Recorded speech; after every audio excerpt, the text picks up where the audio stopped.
Viral di media sosial sebuah video yang memperlihatkan driver ojol yang kebingungan karena penumpangnya tertinggal. Kisah ini dibagikan akun Twitter @buayaubanan dan viral di media sosial pada Selasa, tanggal 22 Maret tahun 2022. Unggahan video yang memperlihatkan sosok ojol kebingungan saat mengantarkan penumpang di titik tujuan.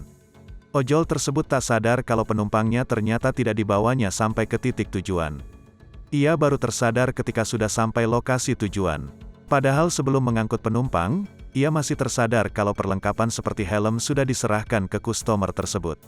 Namun kenyataannya, ojol tersebut tak sadar kalau penumpang belum naik ke motor.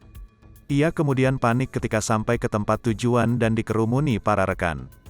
Beberapa rekan pun menyanyikan kronologi kenapa insiden ini bisa terjadi. Tidak diketahui insiden ini terjadi di mana. Namun potret ini pun banjir komentar warganet. Beberapa dari mereka mengaku heran dengan kelakuan ojol tersebut.